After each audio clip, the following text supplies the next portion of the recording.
ನನ್ನ ಹೆಸರು ಅನುಶ್ರೀ. ನಾನು ಮದುವೆಗೆ ಮೊದಲೇ ಅನಿಕೇತ್ ಮತ್ತು ಅವನ ತಂದೆ ತಾಯಿಗೆ ಹೇಳಿದ್ದೆ. ಆಗ ಅವರಿಗೆ ನಾನು ಮುಂದೆ ಓದುವುದು ಯಾವುದೇ ರೀತಿಯ ತೊಂದರೆ ಇರಲಿಲ್ಲ. ಅವರು ಸಂತೋಷದಿಂದ ಇದಕ್ಕೆ ಒಪ್ಪಿಗೆ ನೀಡಿದರು. ಆದರೆ ಈಗ ಅವರು ನಾನು ಓದುವುದನ್ನು ವಿರೋಧಿಸುತ್ತಿದ್ದಾರೆ. ಯಾಕೆಂದರೆ ಅವರಿಗೆ ಹಣದ ಕೊರತೆ ಇರಲಿಲ್ಲ ಮತ್ತು ತಮ್ಮ ಮನೆಗೆ ಸೊಸೆಯಾಗಿ ಬರುವವಳು ಬಹಳ ದೊಡ್ಡ ಶ್ರೀಮಂತರ ಮನೆಯ ಹುಡುಗಿಯಾಗಿರಬೇಕು ಮತ್ತು ಬಹಳಷ್ಟು ವರದಕ್ಷಿಣೆ ತೆಗೆದುಕೊಂಡು ಬರಬೇಕು ಎಂಬುದು ಅವರ ಆಸೆಯಾಗಿತ್ತು.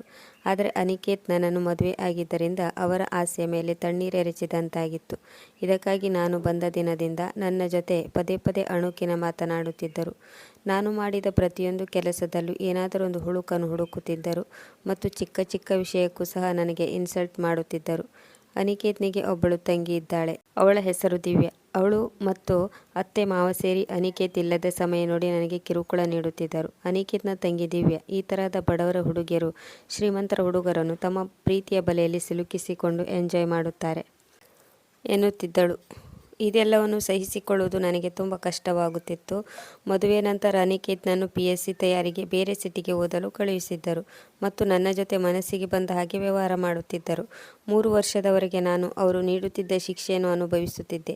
ಯಾವಾಗ ಅವರ ಹಿಂಸೆ ಅವಶ್ಯಕತೆಗಿಂತ ಜಾಸ್ತಿಯಾಗಿತ್ತೋ ಆಗ ನಾನು ಇನ್ನು ಮುಂದೆ ಅತ್ತೆಯ ಮನೆಯಲ್ಲಿ ಉಳಿಯಬಾರದು ಎನ್ನುವ ನಿರ್ಣಯಕ್ಕೆ ಬಂದೆ. ಇದಕ್ಕಾಗಿ ನಾನು ಅನಿಕೇತ್ನಿಗೆ ಫೋನ್ ಮಾಡಿ ಹೇಳಿದೆ, ಅನಿಕೇತ್, ಇನ್ನು ಮುಂದೆ ನಾನು ಇಲ್ಲಿ ಇರಲು ಸಾಧ್ಯವಿಲ್ಲ. ಯಾಕೆಂದರೆ ನಿಮ್ಮ ಮನೆಯವರು ನನಗೆ ತುಂಬ ಕಿರುಕುಳ ನೀಡುತ್ತಿದ್ದಾರೆ. ಇಲ್ಲಿ ಉಸಿರುಗಟ್ಟಿದಂತಾಗುತ್ತದೆ ಎಂದೆ. ಅನಿಕೇತ್ ನನ್ನ ಮಾತು ಕೇಳಿ ತಕ್ಷಣ ಅತ್ತೆಗೆ ಫೋನ್ ಮಾಡಿದ ಮತ್ತು ಎಲ್ಲ ಈ ವಿಷಯವನ್ನು ಹೇಳಿದ. ಆಗ ಅತ್ತೆ ನಾಟಕವಾಡುತ್ತಾ ಕಣ್ಣೀರು ಸುರಿಸುತ್ತಾ ಹೇಳಿದಳು, ಮಗನೇ, ನಾನಾಗಲಿ ಅಥವಾ ನಿನ್ನ ತಂಗಿಯಾಗಲಿ ನಿನ್ನ ಹೆಂಡತಿಗೆ ಇಂಥ ಮಾತುಗಳನ್ನು ಹೇಳಿದ್ದೀವೆಂದು ಅನಿಸುತ್ತಾ? ನೀನು ಇಷ್ಟಪಟ್ಟು ಅವಳನ್ನು ಮದುವೆಯಾಗಿದೆಯಾ? ಇದಕ್ಕಾಗಿ ನಮಗೆ ಇಷ್ಟವಿಲ್ಲದಿದ್ದರೂ ಅವಳೊಂದಿಗೆ ಹೊಂದಿಕೊಂಡು ಹೋಗುತ್ತಿದ್ದೇವೆ. ನಮ್ಮ ಒಳ್ಳೆತನವನ್ನು ಅವಳು ದುರುಪಯೋಗಪಡಿಸಿಕೊಳ್ಳುತ್ತಿದ್ದಾಳೆ. ಮತ್ತೆ ನಿನಗೆ ನಮ್ಮ ವಿರುದ್ಧ ಏರಿಸಿಕೊಡುತ್ತಿದ್ದಾಳೆ. ಯಾಕೆಂದರೆ ಅವಳ ಮಾತನ್ನು ಕೇಳಿ ನೀನು ನಮ್ಮಿಂದ ದೂರ ಆಗಲಿ ಎನ್ನುವುದು ನಿನ್ನ ಹೆಂಡತಿಯ ಉದ್ದೇಶವಿರಬಹುದು. ಈಗಿನ ಹುಡುಗಿಯರಿಗೆ ಏನಾಗಿದೆಯೇನೋ, ಅತ್ತೆ ಮಾವ ಮತ್ತು ನಾದಿನಿಯರೊಟ್ಟಿಗೆ ಇರುವುದು ಅವರಿಗೆ ಇಷ್ಟವಿರುವುದಿಲ್ಲ. ಇದಕ್ಕಾಗಿ ತನ್ನ ಗಂಡನನ್ನು ಮುಷ್ಟಿಯಲ್ಲಿ ತೆಗೆದುಕೊಂಡು ಅವನನ್ನು ಅವನ ಕುಟುಂಬದಿಂದ ಬೇರೆ ಮಾಡಿ ಸಪರೇಟಾಗಿ ಇರಬೇಕೆಂದುಕೊಳ್ಳುತ್ತಾರೆ. ಯಾಕೆಂದರೆ ಅವರಿಗೆ ಅತ್ತೆ ಮಾವಂದಿರ ಸೇವೆ ಮಾಡುವುದು ಕಷ್ಟವಾಗುತ್ತೆ. ನಿಜ ಹೇಳಬೇಕೆಂದರೆ ಆ ಹುಡುಗಿ ನಮ್ಮ ಸೇವೆಯನ್ನು ಮಾಡುತ್ತಿಲ್ಲ. ಇಷ್ಟೇ ಅಲ್ಲ, ಅವಳು ಓದುವ ನೆಪ ಮಾಡಿ ತನ್ನ ರೂಮಿಗೆ ಹೊರಟು ಹೋಗುತ್ತಾಳೆ ಮತ್ತು ನಾವಿಬ್ಬರು ತಾಯಿ ಮಗಳು ಮನೆಯ ಎಲ್ಲ ಕೆಲಸವನ್ನು ಮಾಡುತ್ತೇವೆ. ಅಕಸ್ಮಾತ್ ನಿನಗೆ ನಂಬಿಕೆ ಬರಲಿಲ್ಲ ಅಂದರೆ ನಿನ್ನ ಪಪ್ಪನನ್ನು ಕೇಳು. ಹಾಗೆ ಹೇಳಿ ಅತ್ತೆ ಫೋನನ್ನು ಮಾವನ ಕೈಗೆ ಕೊಟ್ಟಳು. ಮಾವ ಸಹ ಅತ್ತೆಯ ಮಾತಿಗೆ ಇನ್ನಷ್ಟು ಒಗ್ಗರಣೆಯನ್ನು ಹಾಕಿದರು. ಹೌದು ಮಗನೇ, ನಿನ್ನ ಅಮ್ಮ ಹೇಳುತ್ತಿರುವುದೆಲ್ಲ ಸತ್ಯ. ಎಲ್ಲ ತಪ್ಪು ನಿನ್ನ ಹೆಂಡತಿಯದ್ದೇ. ಅಪ್ಪ ಅಮ್ಮನ ಮಾತು ಕೇಳಿ ಅನಿಕೇತ್ಗೆ ನನ್ನ ಮೇಲೆ ತುಂಬ ಸಿಟ್ಟು ಬಂದಿತ್ತು. ಆದರೆ ಅವನು ಆ ಸಮಯಕ್ಕೆ ನನಗೆ ಫೋನ್ ಮಾಡೋದು ಸರಿಯಲ್ಲ ಎಂದುಕೊಂಡಿರಬೇಕು. ಅವರ ಮಾತು ಮುಗಿದ ನಂತರ 3 ಜನರು ನನ್ನ ಮೇಲೆ ಎಗರಿ ಬಿದ್ದರು. 3 ಜನ ಸೇರಿ ನನಗೆ ಬಾಯಿಗೆ ಬಂದ ಹಾಗೆ ಮಾತನಾಡಿದರು. ಆದರೆ ನಾನು ಏನು ಮಾತನಾಡದೆ ಸುಮ್ಮನೆ ನಿಂತು ಅಳುತ್ತಿದ್ದೆ. ಅತ್ತೆ ನನ್ನ ಮೇಲೆ ಕೈ ಎತ್ತಿದರು. ನನ್ನನ್ನು ನಾನು ಕಾಪಾಡಿಕೊಳ್ಳಲು ಅವರ ಕೈ ಹಿಡಿದೆ. ನನ್ನ ಕೈ ಮತ್ತು ಮುಖಕ್ಕೆ ಉಗುರಿನಿಂದ ತರಚಿದರು. ಎಲ್ಲ ಕಡೆ ಪರಚಿ ಗಾಯ ಮಾಡಿದರು. ನಾನು ಒಬ್ಬಳೇ, ಆದರೆ ಅವರು 3 ಜನ ನನಗೆ ಕೆಟ್ಟದಾಗಿ ಗಾಯಗಳನ್ನು ಮಾಡಿ ಅಲ್ಲಿಂದ ಹೊರಟು ಹೋದರು. ಆ ದಿನ ರಾತ್ರಿ ನಾನು ಊಟ ಸಹ ಮಾಡಲಿಲ್ಲ. ಆದರೆ ಅವರು ಯಾರೂ ಸಹ ನನ್ನನ್ನು ಊಟಕ್ಕೆ ಕರೆಯಲಿಲ್ಲ.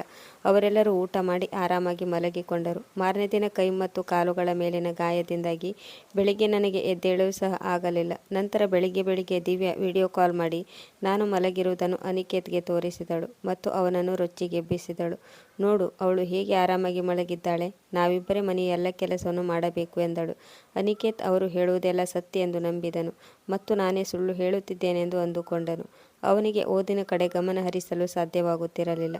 ಅದಕ್ಕಾಗಿ ಅವನು ಪುನಃ ಮನೆಗೆ ವಾಪಸ್ ಬಂದನು. ನನ್ನ ಸ್ಥಿತಿಯನ್ನು ನೋಡಿ ಅವನಿಗೆ ನನ್ನ ಮೇಲೆ ಕನಿಕರವೇನೋ ಉಂಟಾಯಿತು. ಆದರೆ ಅವನ ಅಮ್ಮ ಮತ್ತು ತಂಗಿ ಅನುವೇ ಸ್ವತಃ ತನ್ನ ಕೈ ಮತ್ತು ಮುಖವನ್ನು ಉಗುರಿನಿಂದ ತರಚಿ ಗಾಯ ಮಾಡಿಕೊಂಡಿದ್ದಾಳೆ. ಯಾಕೆಂದರೆ ಅವಳು ನಿನ್ನ ಎದುರಿಗೆ ತಾನು ಒಳ್ಳೆಯವಳು ಎಂದು ಮತ್ತು ಮನೆಯವರೆಲ್ಲ ಈ ರೀತಿ ತನಗೆ ಹಿಂಸಿಸುತ್ತಿದ್ದಾರೆ ಎಂದು ತೋರಿಸಿಕೊಳ್ಳಬೇಕಿತ್ತು. ಅದಕ್ಕೆ ಅವಳು ಈ ರೀತಿ ಮಾಡಿಕೊಂಡಿದ್ದಾಳೆ ಎಂದು ಹೇಳಿದ್ದರು. ಆಗ ಅನಿಕೇತ್ ಸಹ ಸತ್ಯ ಏನೆಂದು ಅರ್ಥ ಮಾಡಿಕೊಳ್ಳದೆ ತನ್ನ ತಂದೆ ತಾಯಿ ಮತ್ತು ತಂಗಿ ಹೇಳಿದ್ದನ್ನೇ ಸತ್ಯ ಎಂದು ನಂಬಿದನು ಮತ್ತು ನನ್ನ ಹತ್ತಿರ ಬಂದು ಕೇಳಿದನು, ನಾನು ಕೇಳುತ್ತಿರುವುದೆಲ್ಲ ಸತ್ಯನಾ? ನೀನು ಬಡತನದಲ್ಲಿದ್ದರೂ ಇಂತಹ ಕೆಟ್ಟ ಯೋಚನೆಗಳು ನಿನ್ನ ಮನಸ್ಸಿನಲ್ಲಿ ಹೇಗೆ ಬರುತ್ತವೆ? ನಾನು ಇದನ್ನೆಲ್ಲ ನಿನ್ನಿಂದ ನಿರೀಕ್ಷಿಸಿರಲಿಲ್ಲ. ನಿನ್ನ ನಡವಳಿಕೆಯನ್ನು ನೋಡಿ ನನ್ನ ಮೇಲೆ ನನಗೆ ನಾಚಿಕೆ ಆಗುತ್ತಿದೆ. ಅಕಸ್ಮಾತ್ ನಿನ್ನ ತಂದೆ ಏನಾದರೂ ಇದನ್ನು ಕೇಳಿದರೆ ಅವರಿಗೆ ಹೇಗಾಗಬಹುದು? ನಿನಗೆ ನಿನ್ನ ವಯಸ್ಸಾದ ತಂದೆಯ ಮೇಲೆ ಸಹ ಕನಿಕರ ಬರೋದಿಲ್ವಾ? ಈ ರೀತಿಯ ಕೆಟ್ಟ ಕೆಲಸವನ್ನು ಮಾಡುತ್ತಿದ್ದೀಯಲ್ಲ, ನಿನಗೆ ನನ್ನೊಟ್ಟಿಗೆ ಮತ್ತು ನನ್ನ ಮನೆಯವರೊಂದಿಗೆ ಇರಲು ಮನಸ್ಸಿಲ್ಲ ಎಂದರೆ ಹೇಳಬಹುದಿತ್ತಲ್ಲ ಎಂದರು. ನನ್ನ ಅಪ್ಪ ಬೇರೆಯವರ ಮನೆಯಲ್ಲಿ ನಾನು ಕಸ ಗುಡಿಸುವುದು, ನೆಲ ಒರೆಸುವ ಕೆಲಸ ಮಾಡುವುದನ್ನು ನೋಡಿ ದುಃಖಪಡುತ್ತಿದ್ದರು. ಆದರೆ ಅವರು ಏನು ಮಾಡುವ ಹಾಗೆ ಇರಲಿಲ್ಲ. ಯಾಕೆಂದರೆ ಅಮ್ಮನ ಸಾವು ಅವರಿಗೆ ದೊಡ್ಡ ಆಘಾತವನ್ನೇ ತಂದಿತ್ತು ಮತ್ತು ಯಾವಾಗಲೂ ಅವರ ನೆನಪಿನಲ್ಲೇ ದಿನ ಕಳೆಯುತ್ತಿದ್ದರು. ಯಾವಾಗಲೂ ಚಿಂತೆ ಮಾಡುತ್ತಿದ್ದರಿಂದ ಅವರಿಗೆ ಲಕ್ವ ಹೊಡೆದಿತ್ತು. ಹಣದ ಕೊರತೆಯಿಂದ ಅವರಿಗೆ ಸಮಯಕ್ಕೆ ಸರಿಯಾದ ಚಿಕಿತ್ಸೆಯೂ ಸಿಗಲಿಲ್ಲ. ಕಾರಣ ಅವರಿಗೆ ಶರೀರದ ಎಡಭಾಗ ಕೆಲಸ ಮಾಡುವುದನ್ನೇ ನಿಲ್ಲಿಸಿತ್ತು. ನಾನು ಓದಿನಲ್ಲಿ ಯಾವಾಗಲೂ ಮುಂದಿದ್ದೆ, ಆದರೆ ಈಗ ಹೆಚ್ಚು ಕಡಿಮೆ ನನ್ನ ಓದು ನಿಂತೇ ಹೋಗಿತ್ತು. ಯಾಕೆಂದರೆ ಮನೆ ಮನೆಗೆ ಹೋಗಿ ಕೆಲಸ ಮಾಡೋದು, ನಮ್ಮ ಮನೆ ಕೆಲಸ ಮಾಡೋದು ಮತ್ತು ಅಪ್ಪನ ಆರೈಕೆ, ಇದರಲ್ಲೇ ನನ್ನ ಎಲ್ಲ ಸಮಯ ಕಳೆದು ಹೋಗುತ್ತಿತ್ತು. ಆದರೆ ನನಗೆ ಓದಿನ ಬಗ್ಗೆ ತುಂಬ ಆಸಕ್ತಿ ಇತ್ತು. ನಾನು ನನ್ನ ಸಮಸ್ಯೆಯನ್ನು ಶಾಲೆಯ ಪ್ರಿನ್ಸಿಪಾಲ್ರಿಗೆ ಹೇಳಿದೆ. ಅವರು ಬಹಳ ಆಸಕ್ತಿಯಿಂದ ನನ್ನ ಸಮಸ್ಯೆಯನ್ನು ಕೇಳಿದರು ಮತ್ತು ಹೇಳಿದರು, ನೀನು ಕೆಲಸ ಮಾಡುವುದರ ಜೊತೆಗೆ ಸ್ಟಡಿಯನ್ನು ಮುಂದುವರಿಸಬಹುದು. ಅದಕ್ಕಾಗಿ ನೀನು ದಿನಾಲು ಸ್ಕೂಲಿಗೆ ಬರಬೇಕಂತೇನೂ ಇಲ್ಲ. ನೀನು ಎಕ್ಸ್ಟರ್ನಲ್ ಎಕ್ಸಾಮ್ ಬರೀಬಹುದು. ಸರ್ ಮಾತು ಕೇಳಿ ನನ್ನ ಇಚ್ಛೆಯೆಲ್ಲ ಪೂರ್ಣಗೊಂಡಿತು ಎಂದು ಸಂತೋಷದಿಂದ ಮನೆಗೆ ಬಂದೆ ಮತ್ತು ಈ ವಿಷಯವನ್ನು ಅಪ್ಪನಿಗೂ ಹೇಳಿದೆ. ಅಪ್ಪನಿಗೂ ಸಹ ನಾನು ಓದಬೇಕೆನ್ನುವ ಆಸೆ ಇತ್ತು. ಅವರಿಗೆ ನನ್ನ ಮಾತು ಕೇಳಿ ತುಂಬ ಖುಷಿಯಾಯಿತು. ಅವರು ಮೌನವಾಗಿ ತಮ್ಮ ಸಮ್ಮತಿ ನೀಡಿದರು. ನಾನು 2 ಪಟ್ಟು ಉತ್ಸಾಹದಿಂದ ಎಲ್ಲ ಕೆಲಸವನ್ನು ಮಾಡುತ್ತಿದ್ದೆ ಮತ್ತು ರಾತ್ರಿಯ ಸಮಯದಲ್ಲಿ ಓದುತ್ತಿದ್ದೆ. ಈ ರೀತಿ ಕಷ್ಟ ತುಂಬಿದ ದಿನಗಳು ಕಳೆಯುತ್ತಿದ್ದವು ಮತ್ತು ಆ ದಿನವೂ ಬಂದೇ ಬಿಟ್ಟಿತ್ತು. ಯಾವಾಗ ನಾನು ಸ್ಕೂಲಿನ ಪ್ರಿನ್ಸಿಪಾಲರ ಮಾರ್ಗದರ್ಶನದ ಪ್ರಕಾರ ಫಾರ್ಮ್ ತುಂಬಿ ಪರೀಕ್ಷೆಯನ್ನು ಬರೆದೆನೋ, ನನ್ನ ರಿಸಲ್ಟ್ ನೋಡಿ ಎಲ್ಲರೂ ಆಶ್ಚರ್ಯಚಕಿತರಾಗಿದ್ದರು.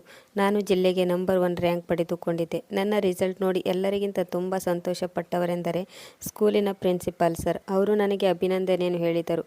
ನನ್ನ ಅಕ್ಕಪಕ್ಕದ ಮನೆಯವರಿಗೆ ವಿಷಯ ಗೊತ್ತಾಗಿ ಅವರೆಲ್ಲರೂ ನನಗೆ ಅಭಿನಂದನೆಯನ್ನು ಹೇಳಿ ನನ್ನನ್ನು ಹೊಗಳಿದರು. ನಾನು ಯಾವ ಮನೆಯಲ್ಲಿ ಮನೆ ಕೆಲಸ ಮಾಡುತ್ತಿದ್ದೇನೋ ಆ ಮನೆಯ ಮಾಲೀಕ ನನ್ನ ಕಾಲೇಜಿನ ಓದಿಗೋಸ್ಕರ ಸಹಾಯ ಮಾಡುವ ಆಶ್ವಾಸನೆ ನೀಡಿದರು. ಈ ರೀತಿಯಾಗಿ ನಾನು ಜನರ ಮನೆಯಲ್ಲಿ ಕೆಲಸ ಮಾಡುತ್ತಿದ್ದೆ ಮತ್ತು ಕಾಲೇಜಿನ ಎಕ್ಸಾಮ್ ತಯಾರಿಯನ್ನು ಸಹ ನಡೆಸುತ್ತಿದ್ದೆ. ಇದೆಲ್ಲದರ ನಡುವೆ ಅಪ್ಪನ ಬಗ್ಗೆ ಕಾಳಜಿ ತೆಗೆದುಕೊಳ್ಳುವಷ್ಟು ಸಮಯ ನನ್ನಲ್ಲಿ ಇರುತ್ತಿರಲಿಲ್ಲ. ಇದರಿಂದಾಗಿ ಅವರ ಆರೋಗ್ಯ ದಿನದಿಂದ ದಿನಕ್ಕೆ ಹದಗೆಡತೊಡಗಿತ್ತು. ಇದಕ್ಕಾಗಿ ಅವರನ್ನು ಆಸ್ಪತ್ರೆಯಲ್ಲಿ ಅಡ್ಮಿಟ್ ಮಾಡಲಾಯಿತು. 3-4 ದಿನಗಳವರೆಗೆ ಮಾತ್ರ ಅಪ್ಪನಿಗೆ ಪ್ರೈವೇಟ್ ಆಸ್ಪತ್ರೆಯಲ್ಲಿ ಚಿಕಿತ್ಸೆ ಕೊಡಿಸಿದೆ. ನಂತರ ನನ್ನಲ್ಲಿರುವ ಹಣವೆಲ್ಲ ಖಾಲಿಯಾಯಿತು. ಆಗ ನಾನು ಅಪ್ಪನನ್ನು ಸರ್ಕಾರಿ ಆಸ್ಪತ್ರೆಯಲ್ಲಿ ಅಡ್ಮಿಟ್ ಮಾಡಿದೆ. ಅದೇ ಹಾಸ್ಪಿಟಲ್ನಲ್ಲಿ ಡಾಕ್ಟರ್ ನವೀನ್ ಇದ್ದರು. ಅವನು ಅಮ್ಮನ ಫ್ರೆಂಡ್ನ ಮಗನಾಗಿದ್ದ. ಅವನು ನನ್ನನ್ನು ಹಾಸ್ಪಿಟಲ್ನಲ್ಲಿ ನೋಡಿ, ನೀನು ಇಲ್ಲಿ ಯಾರನ್ನು ಭೇಟಿ ಮಾಡಲು ಬಂದಿದ್ದೀಯ ಎಂದು ಕೇಳಿದರು. ಆಗ ನಾನು ನನ್ನ ಎಲ್ಲ ಕಥೆಯನ್ನು ಡಾಕ್ಟರ್ಗೆ ಹೇಳಿದೆ. ಆಗ ಡಾಕ್ಟರ್ ನವೀನ್, ನೀನೇನು ಚಿಂತೆ ಮಾಡಬೇಡ, ನಿನ್ನ ತಂದೆಗೆ ನಾನು ಒಳ್ಳೆಯ ರೀತಿಯಲ್ಲಿ ಚಿಕಿತ್ಸೆ ಮಾಡುತ್ತೇನೆ ಮತ್ತು ನೀನು ನಿನ್ನ ಓದಿನ ಮೇಲೆ ಫೋಕಸ್ ಮಾಡು ಎಂದು ಹೇಳಿದನು. ನಾನು ಸಂಪೂರ್ಣ ನಿಶ್ಚಿಂತೆಯಿಂದ ನನ್ನ ಓದಿನ ಕಡೆ ಗಮನ ಹರಿಸಿದೆ. ಇದರ ನಡುವೆ ಕಾಲೇಜಿನ ಡಿಬೇಟ್ ಕಾಂಪಿಟೇಷನ್ ಇತ್ತು. ಅದರಲ್ಲಿ ಸಹ ನಾನು ಭಾಗವಹಿಸಿ ಗೆದ್ದಿದ್ದೆ. ಅದೇ ಕಾಲೇಜಿನ ಫೈನಲ್ ಇಯರ್ನಲ್ಲಿ ಅನಿಕೇತ್ ಎನ್ನುವ ಹೆಸರಿನ ಹುಡುಗನು ಓದುತ್ತಿದ್ದ. ಅವನು ಯಾವಾಗ ನನ್ನ ಭಾಷಣವನ್ನು ಕೇಳಿದನೋ ಆಗಿನಿಂದ ಅವನು ನನ್ನನ್ನು ಪ್ರೀತಿಸಲು ಶುರು ಮಾಡಿದ್ದ. ಇತ್ತೀಚಿನ ದಿನಗಳಲ್ಲಿ ಅವನ ವರ್ತನೆಯಲ್ಲಿ ಬಹಳ ಪರಿವರ್ತನೆಯಾಗಿತ್ತು. ಅವನ ಈ ವರ್ತನೆಯಿಂದ ಮನೆಯವರೆಲ್ಲರಿಗೂ ಟೆನ್ಷನ್ ಆಗಿತ್ತು. ಅವರು ಅವನ ಉದಾಸೀನತೆ ಬಗ್ಗೆ ಕೇಳಿದಾಗ ಅವನು ಹೇಳಿದ ವಿಷಯ ಕೇಳಿ, ಈಗ ನಿನ್ನ ಓದು ಮುಗಿಸಿ ಕೆಲಸ ಹುಡುಕಿಕೋ, ಆಮೇಲೆ ಮದುವೆ ಬಗ್ಗೆ ಯೋಚನೆ ಮಾಡೋಣ ಎಂದರು. ಅವರ ಮನೆಯವರ ಮಾತು ಕೇಳಿ ಅನಿಕೇತ್ ಡಿಪ್ರೆಷನ್ಗೆ ಹೊರಟು ಹೋದ. ಅವನು ಸರಿಯಾಗಿ ತಿನ್ನುತ್ತಿರಲಿಲ್ಲ, ಸರಿಯಾಗಿ ಊಟ ಮಾಡುತ್ತಿರಲಿಲ್ಲ ಮತ್ತು ಓದಿನ ಕಡೆಗೂ ಗಮನ ಕೊಡುತ್ತಿರಲಿಲ್ಲ. ಮಗನ ಸ್ಥಿತಿ ನೋಡಿ ಅವನ ತಂದೆ ತಾಯಿ ಮನಸ್ಸಿಲ್ಲದಿದ್ದರೂ ನನ್ನೊಂದಿಗೆ ಮದುವೆ ಮಾಡುವ ನಿರ್ಣಯಕ್ಕೆ ಬಂದರು. ಅವರು ನನ್ನೊಂದಿಗೆ ಈ ವಿಷಯದ ಬಗ್ಗೆ ಮಾತನಾಡಿದಾಗ ನಾನು ಅವರಿಗೆ ಕ್ಲಿಯರ್ ಆಗಿ ಹೇಳಿದೆ, ನೀವು ತುಂಬ ಶ್ರೀಮಂತರು ಮತ್ತು ಅಪ್ಪ ಈಗಲೂ ಆಸ್ಪತ್ರೆಯಲ್ಲಿ ಅಡ್ಮಿಟ್ ಆಗಿದ್ದಾರೆ. ಹೀಗಿರುವಾಗ ನಾನು ನಿಮ್ಮ ಮಗನೊಂದಿಗೆ ಹೇಗೆ ಮದುವೆಗೆ ತಯಾರಾಗಲಿ? ಅವರು ಅಪ್ಪನನ್ನು ಭೇಟಿಯಾಗಲು ಬಯಸಿದರು. ಆಗ ನಾನು ಸಂತೋಷದಿಂದ ಅಪ್ಪನನ್ನು ಭೇಟಿ ಮಾಡಿಸಿದೆ. ಆಗ ಅನಿಕೇತ್ನ ತಂದೆ ಅಪ್ಪನಿಗೆ ಹೇಳಿದರು, ನಾವು ನಮ್ಮ ಮಗನಿಗೆ ನಿಮ್ಮ ಮಗಳ ಸಂಬಂಧ ಬೆಳೆಸಲು ಇಚ್ಛಿಸಿದ್ದೇವೆ ಎಂದರು. ಆಗ ಅವರ ಮಾತು ಕೇಳಿ ಅಪ್ಪ ಕಣ್ಣಲ್ಲಿ ನೀರು ತುಂಬಿಕೊಂಡರು. ಇದಕ್ಕೆ ಅಪ್ಪನ ಕಡೆಯಿಂದಲೂ ಒಪ್ಪಿಗೆ ಇತ್ತು. ಈಗ ಮಗಳ ಮದುವೆ ಉತ್ಸಾಹದಲ್ಲಿ ಅಪ್ಪನ ಸ್ಥಿತಿಯಲ್ಲಿ ಬಹಳ ಸುಧಾರಣೆಯಾಗಿತ್ತು. ಭಗವಂತನ ಕೃಪೆಯಿಂದ ಅಪ್ಪ ಬೇಗನೆ ಗುಣಮುಖರಾಗಿ ಮನೆಗೆ ಬಂದರು. ಹೀಗೆ ಮದುವೆ ಆ ದಿನವೂ ಬಂದಿತ್ತು. ಬಹಳ ವಿಜೃಂಭಣೆಯಿಂದ ನನ್ನ ಮತ್ತು ಅನಿಕೇತ್ನ ಮದುವೆಯಾಯಿತು. ಅಪ್ಪ ನನ್ನ ಮದುವೆಗೋಸ್ಕರ ಬ್ಯಾಂಕಿನಲ್ಲಿ ಹಣವನ್ನು ಫಿಕ್ಸ್ ಇಟ್ಟಿದ್ದರು. ಅದೇ ಹಣದಿಂದ ಮದುವೆ ಮಾಡಿಸಲಾಯಿತು. ಈಗ ನಾನು ತುಂಬ ಕನಸನ್ನು ಕಟ್ಟಿಕೊಂಡು ನನ್ನ ಗಂಡನ ಮನೆಗೆ ಬಂದೆ. ಏಕೆಂದರೆ ಮುಂದೆ ಓದಬೇಕೆನ್ನುವುದು ನನ್ನ ಆಸೆಯಾಗಿತ್ತು. ಮದುವೆಯಾಗಿ ನಾವಿಬ್ಬರು ಸಂತೋಷವಾಗಿದ್ದೆವು. ಆದರೆ ನನ್ನ ಅಪ್ಪನ ಆರೋಗ್ಯದ ಬಗ್ಗೆ ಯಾವಾಗಲೂ ಚಿಂತೆಯಾಗುತ್ತಿತ್ತು. ಇದಕ್ಕಾಗಿ ಯಾವಾಗಲೂ ನಾನು ಅವರಿಗೆ ಫೋನ್ ಮಾಡುತ್ತಿದ್ದೆ. ಸಮಯಕ್ಕೆ ಸರಿಯಾಗಿ ಊಟ ಮಾಡಿ ಮತ್ತು ಔಷಧಿ ತೆಗೆದುಕೊಳ್ಳಿ ಎಂದು ಹೇಳುತ್ತಿದ್ದೆ. ಮನೆಯ ಎಲ್ಲ ಕೆಲಸವನ್ನು ಮುಗಿಸಿ ನಾನು ಓದಿನ ಕಡೆ ಗಮನ ಕೊಡುತ್ತಿದ್ದೆ. ಆದರೆ ಅನಿಕೇತ್ನ ಮನೆಯವರು ಯಾರಿಗೂ ನನ್ನನ್ನು ಕಂಡರೆ ಇಷ್ಟವಿರಲಿಲ್ಲ. ಅವರೆಲ್ಲರೂ ಸಮಯ ಸಾಧಕರಾಗಿದ್ದರು. ಅವರಿಂದಾಗಿ ನಾನು ಇಷ್ಟೆಲ್ಲ ನೋವು ಕಷ್ಟಗಳನ್ನು ಅನುಭವಿಸಬೇಕಾಯಿತು. ಅನಿಕೇತ್ ಹೇಳಿದನು. ನಾವು ನಿನಗೆ ಇಷ್ಟವಿಲ್ಲದಿದ್ದರೆ ಮೊದಲೇ ಹೇಳಬೇಕಿತ್ತು. ನಾನು ತಕ್ಷಣ ನಿನಗೆ ಯಾವುದೇ ಪ್ರಶ್ನೆಯನ್ನು ಕೇಳದೆ ನಿನ್ನ ಇಷ್ಟದ ಪ್ರಕಾರ ಡೈವರ್ಸ್ ನೀಡುತ್ತಿದ್ದೆ. ಈ ರೀತಿಯ ನಾಟಕವಾಡೋ ಅವಶ್ಯಕತೆಯೇನೂ ಇರಲಿಲ್ಲ. ಅನಿಕೇತ್ನ ಮಾತು ಕೇಳಿ ನಾನು ನನಗೆ ಆದ ಹಿಂಸೆಯ ಬಗ್ಗೆ ಏನನ್ನೂ ಮಾತನಾಡಲಿಲ್ಲ. ಕೇವಲ ನನಗೆ ಅವಶ್ಯಕತೆ ಇರುವಂಥ ಬಟ್ಟೆಗಳನ್ನು ಮಾತ್ರ ಒಂದು ಬ್ಯಾಗಿನಲ್ಲಿ ಪ್ಯಾಕ್ ಮಾಡಿದೆ ಮತ್ತು ಯಾರಿಗೂ ಏನನ್ನೂ ಹೇಳದೆ ಸುಮ್ಮನೆ ಹೊರಟು ಬಂದೆ. ಆದರೆ ಯಾರೂ ನನ್ನನ್ನು ತಡೆಯಲಿಲ್ಲ, ಯಾಕೆಂದರೆ ಅವರೆಲ್ಲರೂ ಇದನ್ನೇ ಬಯಸುತ್ತಿದ್ದರು. ನಾನು ಆದಷ್ಟು ಬೇಗ ಈ ಮನೆಯಿಂದ ಹೊರಟು ಹೋಗಲಿ ಎನ್ನುವುದು ಅವರ ಆಸೆಯಾಗಿತ್ತು. ಯಾಕೆಂದರೆ ಅವರು ಅನಿಕೇತ್ನ ಮದುವೆಯನ್ನು ಯಾವುದಾದರೂ ಶ್ರೀಮಂತ ಮನೆಯ ಹುಡುಗಿಯೊಂದಿಗೆ ಮಾಡಬೇಕೆಂದುಕೊಂಡಿದ್ದರು. ನಾನು ತಂದೆಯ ಮನೆಗೆ ಹೋಗದೆ ಬದಲಿಗೆ ಅಲ್ಲಿಂದ ನನ್ನ ಗೆಳತಿಯ ಮನೆಗೆ ಹೋದೆ. ಅವಳು ನನ್ನ ಬಾಲ್ಯದ ಗೆಳತಿಯಾಗಿದ್ದಳು. ಅಲ್ಲಿ ನಾನು ನನ್ನ ಗೆಳತಿಯ ಹತ್ತಿರ ನನ್ನ ಎಲ್ಲ ಕಥೆಯನ್ನು ಹೇಳಿದೆ. ನನ್ನ ಗೆಳತಿ ಮೀನಾಳ ಗಂಡ ಒಂದು ದೊಡ್ಡ ಬಿಸ್ನೆಸ್ ಮ್ಯಾನ್ ಆಗಿದ್ದ. ಅವರಿಗೆ ಹಣದ ಕೊರತೆ ಇರಲಿಲ್ಲ. ಅವನು ಹೆಚ್ಚಾಗಿ ಮನೆಯಿಂದ ಹೊರಗೆ ಇರುತ್ತಿದ್ದ. ಮೀನಾ ನನ್ನ ಎಲ್ಲ ಕಥೆಯನ್ನು ತನ್ನ ಗಂಡ ರೋಹನ್ನಿಗೆ ಹೇಳಿದಳು. ಮತ್ತು ಅನುಶ್ರೀ ಮುಂದೆ ಓದಲು ಇಷ್ಟಪಡುತ್ತಿದ್ದಾಳೆ. ಇದಕ್ಕಾಗಿ ಅವಳಿಗೆ ಹಣದ ಅವಶ್ಯಕತೆ ಇದೆ. ಯಾವಾಗ ಅವಳಿಗೆ ಕೆಲಸ ಸಿಗುತ್ತದೆಯೋ ಆಗ ಅವಳು ಹಣವನ್ನು ವಾಪಸ್ ಮಾಡುತ್ತಾಳೆ ಎಂದಳು. ರೋಹನ್ ಹೇಳಿದ, ಅವಳು ನಿನ್ನ ಗೆಳತಿ ಎಂದಾದರೆ ಇದರಲ್ಲಿ ಕೇಳುವುದೇನಿದೆ? ಅವಳಿಗೆ ಎಷ್ಟು ಹಣ ಬೇಕೋ ಅಷ್ಟು ಕೊಡು ಎಂದನು. ಮೀನಾ ಸಂತೋಷದಿಂದ ನನಗೆ ಹೇಳಿದಳು, ನಿನಗೆ ಎಷ್ಟು ಬೇಕೋ ಅಷ್ಟು ಹಣವನ್ನು ತೆಗೆದುಕೋ. ನಿನಗೆ ಕೆಲಸ ಸಿಗುತ್ತಿದ್ದ ಹಾಗೆ ನಮ್ಮ ಹಣವನ್ನು ವಾಪಸ್ ಮಾಡು. ಇದು ನನ್ನ ಗಂಡನ ಆರ್ಡರ್ ಆಗಿದೆ, ಗೊತ್ತಾಯ್ತಾ ಎಂದಳು. ಅದಕ್ಕೆ ನಾನು ಖಂಡಿತ ವಾಪಸ್ ಮಾಡುತ್ತೇನೆ ಎಂದು ಹೇಳಿ ಇಬ್ಬರು ಜೋರಾಗಿ ನಕ್ಕೆವು. ಈಗ ಇನ್ನೇನಿದೆ, ನಾನು ಮನಸ್ಸಿಟ್ಟು ಓದಲು ಶುರು ಮಾಡಿದೆ. ಮತ್ತು ನಡುವೆ ಯಾವಾಗ ಮೀನಾಳ ಗಂಡ ತನ್ನ ಮನೆಗೆ ಬರುತ್ತಿದ್ದನೋ ಆ ಸಮಯದಲ್ಲಿ ನಾನು ಅಪ್ಪನ ಮನೆಗೆ ಹೋಗುತ್ತಿದ್ದೆ. ಅಪ್ಪನಿಗೆ ಹೇಳುತ್ತಿದ್ದೆ, ಅಪ್ಪ, ಅತ್ತೆ ಮಾವ ನನ್ನನ್ನು ತವರು ಮನೆಗೆ ಹೋಗಿ ಚೆನ್ನಾಗಿ ಓದಿಕೊ ಎಂದು ಹೇಳಿ ನನ್ನನ್ನು ಇಲ್ಲಿಗೆ ಕಳುಹಿಸಿಕೊಟ್ಟಿದ್ದಾರೆ ಎನ್ನುತ್ತಿದ್ದೆ. ಆದರೆ ನಾನು ನನ್ನ ಗಂಡನ ಮನೆಯನ್ನು ಬಿಟ್ಟಿದ್ದೇನೆ ಎಂದು ಯಾವತ್ತೂ ಹೇಳಲಿಲ್ಲ. ಯಾಕೆಂದರೆ ಅಪ್ಪ ಇಷ್ಟು ದೊಡ್ಡ ನೋವನ್ನು ಸಹಿಸಿಕೊಳ್ಳಲು ಸಾಧ್ಯವಿಲ್ಲ. ಬಹುಶಃ ಅವರು ಈ ಪ್ರಪಂಚವನ್ನು ಬಿಟ್ಟು ಹೋಗಬಹುದು. ಯಾಕೆಂದರೆ ಅವರ ಸ್ಥಿತಿ ಬಹಳ ಗಂಭೀರವಾಗಿತ್ತು. ಇದಕ್ಕಾಗಿ ನಾನು ಅಪ್ಪನನ್ನು ಯಾವಾಗಲೂ ಸಂತೋಷವಾಗಿಡಲು ಬಯಸುತ್ತಿದ್ದೆ. ಒಂದು ದಿನ ನಾನು ಅಪ್ಪನ ಮನೆಯಲ್ಲಿ ಇದ್ದೆ. ಆಗ ಅಲ್ಲಿಗೆ ಒಂದು ಕೊರಿಯರ್ ಬಂತು. ನಾನು ಅದನ್ನು ಓಪನ್ ಮಾಡಿ ನೋಡಿದೆ. ಆಗ ನನಗೆ ಆಕಾಶವೇ ಕಳಚಿ ಬಿದ್ದ ಹಾಗಾಯಿತು. ಆ ಪತ್ರ ಅನಿಕೇತ್ನಿಂದ ಬಂದ ಡೈವರ್ಸ್ ಪೇಪರ್ ಆಗಿತ್ತು. ಅದರಲ್ಲಿ ಅನಿಕೇತ್ ಸೈನ್ ಮಾಡಿ ಕಳಿಸಿದ್ದ. ಇದಕ್ಕೆ ನಾನು ಸೈನ್ ಮಾಡಿ ಕಳಿಸಬೇಕಿತ್ತು. ನಾನು ಬೇಡವೆಂದರೂ ನನ್ನ ಕಣ್ಣಲ್ಲಿ ನೀರು ಇಳಿಯಲು ಶುರುವಾಯಿತು.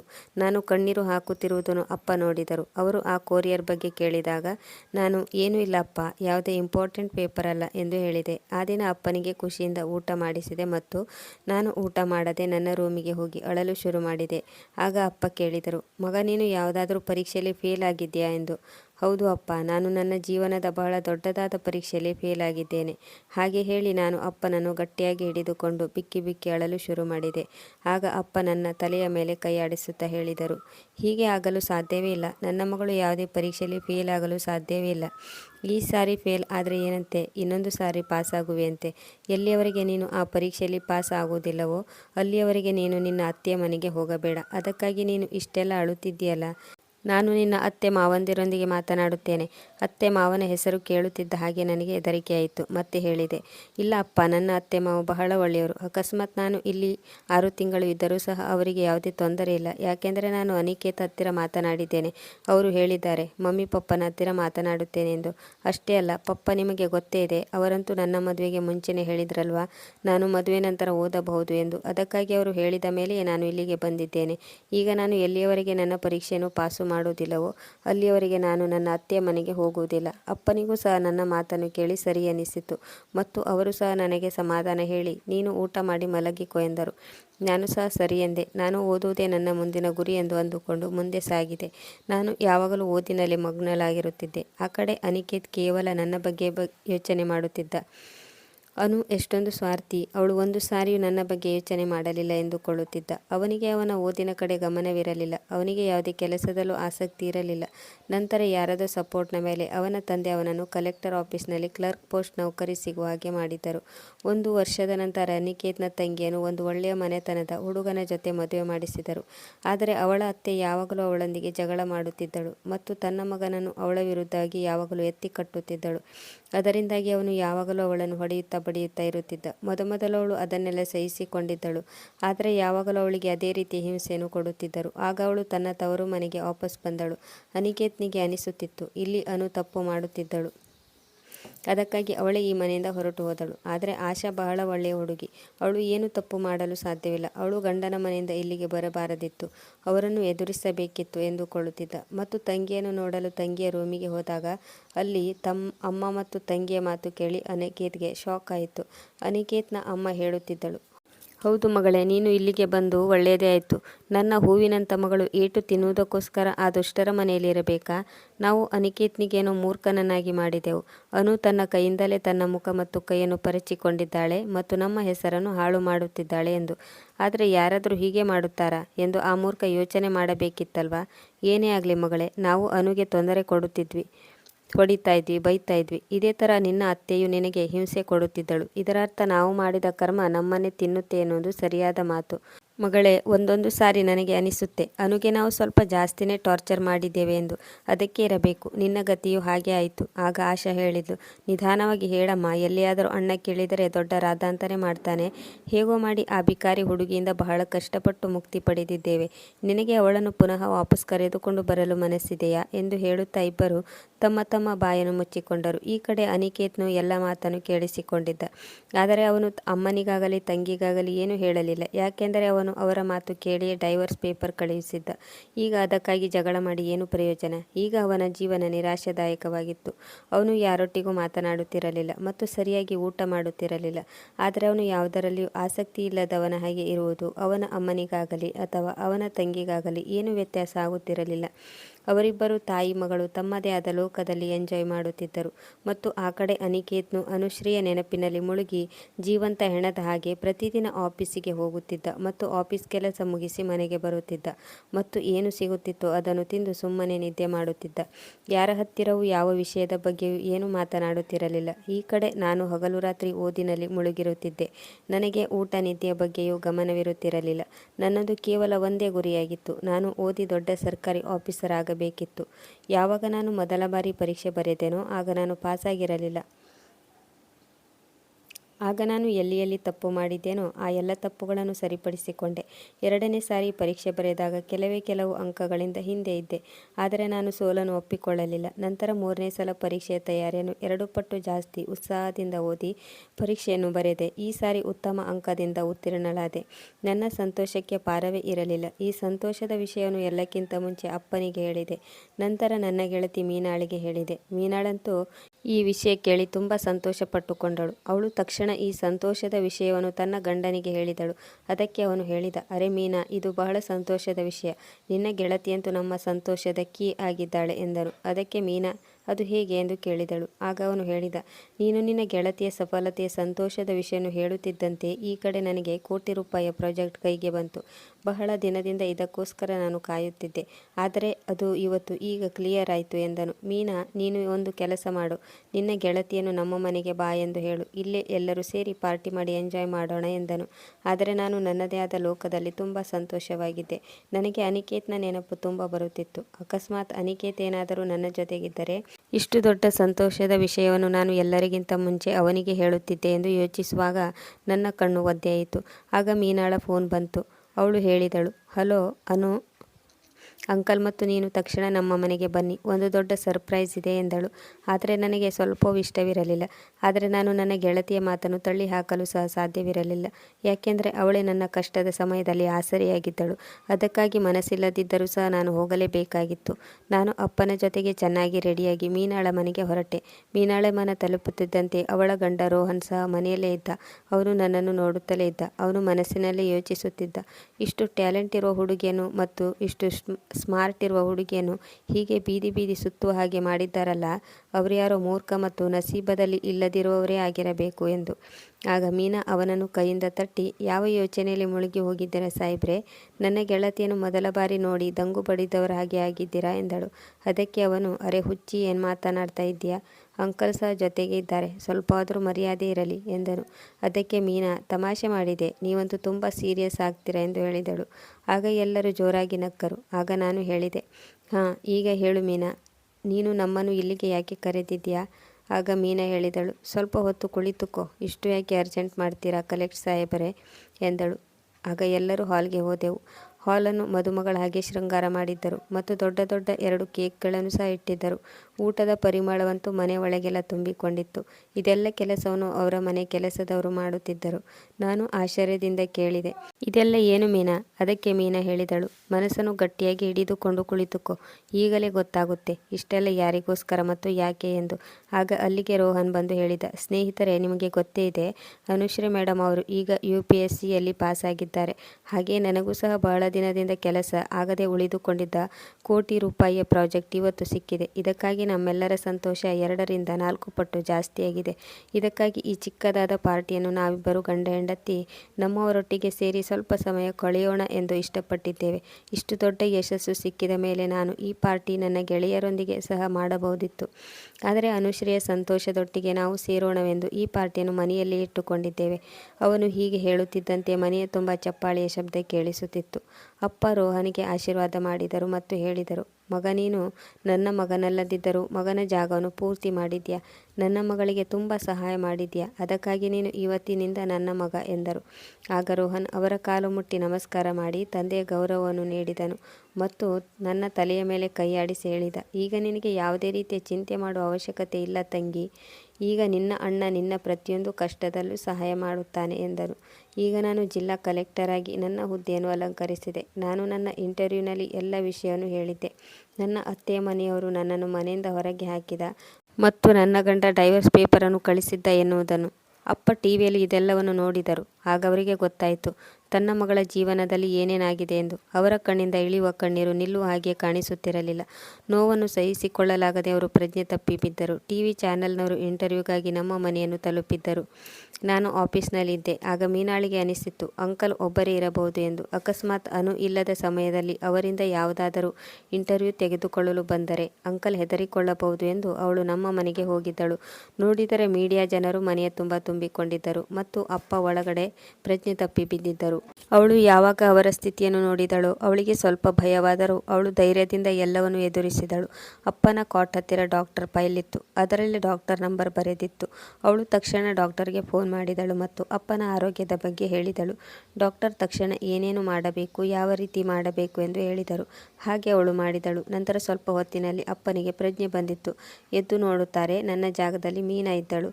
ಅವರು ಭಯದಿಂದ ಕೇಳಿದರು, ಮಗಳೇ, ನೀನು ಇಲ್ಲಿ? ನನ್ನ ಮಗಳು ಅನು ಎಲ್ಲಿದ್ದಾರೆ ಆ ದರಿದ್ರದವರು ಎಂದು ಅಷ್ಟೇ ಹೇಳಿದರು. ಅಷ್ಟರಲ್ಲಿ ಮೀನಾ ಹೇಳಿದಳು, ಅಂಕಲ್, ನಿಮ್ಮ ಮಗಳು ಅನು ಚೆನ್ನಾಗಿದ್ದಾಳೆ. ಅವಳಿಗೆ ಏನೂ ಆಗಿಲ್ಲ. ಅವಳು ತನ್ನ ಕೆಲಸವನ್ನು ನಿಭಾಯಿಸುತ್ತಿದ್ದಾಳೆ. ಯಾಕೆಂದರೆ ಇವತ್ತು ಅವಳ ಕೆಲಸದ ಮೊದಲನೇ ದಿನ. ಅದಕ್ಕಾಗಿ ನಾನು ನಿಮ್ಮನ್ನು ಭೇಟಿಯಾಗಿ ಹೋಗೋಣ ಎಂದು ಬಂದಿದ್ದೆ. ಹೊರಗಡೆ ನೋಡಿ, ಎಷ್ಟೆಲ್ಲ ಜನರು ನಿಮ್ಮನ್ನು ಭೇಟಿಯಾಗಲು ಬಂದಿದ್ದಾರೆ ಎಂದು ತೋರಿಸಿದಳು. ಆಗ ಮೀನಾ ಎಲ್ಲರಿಗೂ ಕೈ ಮುಗಿದು ರಿಕ್ವೆಸ್ಟ್ ಮಾಡಿಕೊಂಡಳು. ಅನುಶ್ರೀ ತಂದೆಗೆ ಆರೋಗ್ಯ ಸರಿಯಿಲ್ಲ, ದಯವಿಟ್ಟು ಈಗ ನೀವು ಹೊರಡಿ ಎಂದಳು. ಎಲ್ಲರೂ ಹೊರಟು ಹೋದ ಮೇಲೆ ಅಪ್ಪ ಮೀನಾಳ ಹತ್ತಿರ ಎಲ್ಲ ವಿಷಯವನ್ನು ಹೇಳಿದರು. ನನ್ನ ಮಗಳು ಎಷ್ಟೆಲ್ಲ ಸಂಘರ್ಷಣೆಯ ನಡುವೆ ಇಷ್ಟು ದೊಡ್ಡ ಹುದ್ದೆಯನ್ನು ತನ್ನದಾಗಿಸಿಕೊಂಡಿದ್ದಾಳೆ ಮತ್ತು ನನಗೆ ಏನನ್ನೂ ಹೇಳಲಿಲ್ಲ ಎಂದರು. ಆಗ ಮೀನಾ, ಅಂಕಲ್, ನಿಮ್ಮ ಹುಡುಗಿ ಬಹಳ ಧೈರ್ಯವಂತಳು. ಅದಕ್ಕಾಗಿ ನೀವು ಸಹ ಧೈರ್ಯವಾಗಿರಿ. ಮುಂದೆ ಎಲ್ಲ ಸರಿ ಹೋಗುತ್ತೆ. ಮೀನಾಳ ಸಾಂತ್ವನದ ಮಾತು ಕೇಳಿ ಅಪ್ಪ ರಿಲ್ಯಾಕ್ಸ್ ಆದರು.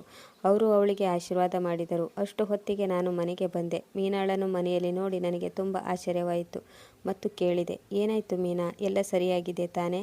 ಅಪ್ಪ ಆರೋಗ್ಯವಾಗಿದ್ದಾರೆ ತಾನೇ ಎಂದು ಕೇಳಿದೆ. ಅದಕ್ಕೆ ಮೀನಾ, ಅರೆ ಕಲೆಕ್ಟರ್ ಸಾಹೇಬ್ರೆ, ಅಂಕಲ್ಗೆ ಏನೂ ಆಗಿರಲಿಲ್ಲ. ನೀನು ಮೊದಲು ಶಾಂತಿಯಿಂದ ಕುಳಿತುಕೊಂಡು ಚಹಾ ಕೊಡಿ. ನಾನು ಬರಲು ಕಾರಣ ಏನು ಅಂತ ನಂತರ ನಾನು ಹೇಳುತ್ತೇನೆ ಎಂದಳು. ನಂತರ ಮೀನಾ ಎಲ್ಲ ವಿಷಯವನ್ನು ಹೇಳಿದಳು. ಆಗ ಮೀನಾಳ ಕೈಯನ್ನು ಮುತ್ತಿ ಕೇಳಿದೆ, ನಿಜ ಹೇಳಬೇಕೆಂದರೆ ನಾವಿಬ್ಬರು ಯಾವುದೋ ಜನ್ಮದಲ್ಲಿ ಅಕ್ಕ ತಂಗಿಯರಾಗಿರಬೇಕು.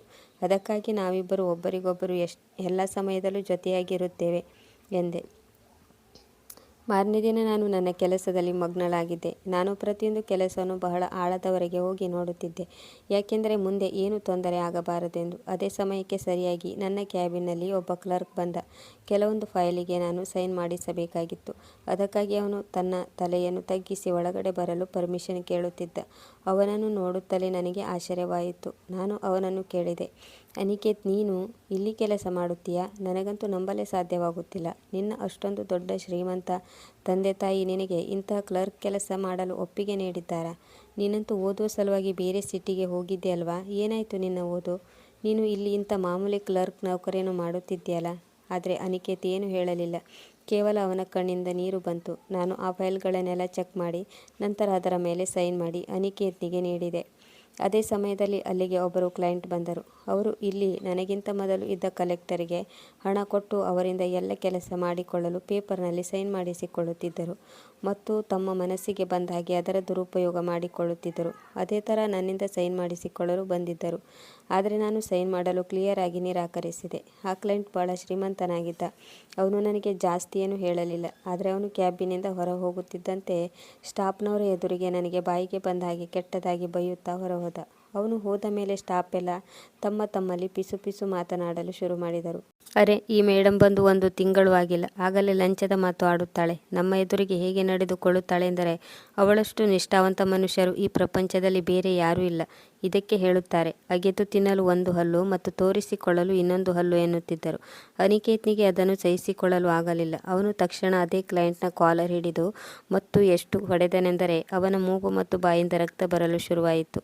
ಅವರ ಗಲಾಟೆ ಕೇಳಿ ಆಫೀಸ್ನ ಎಲ್ಲ ಜನರು ಅಲ್ಲಿಗೆ ಬಂದು ಸೇರಿದರು. ಆಗ ನಾನು ಸಹ ಅಲ್ಲಿಗೆ ಹೋದೆ ಮತ್ತು ಅವರಿಬ್ಬರ ನಡುವಿನ ಜಗಳವನ್ನು ಬಿಡಿಸಲು ಪ್ರಯತ್ನಪಟ್ಟೆ.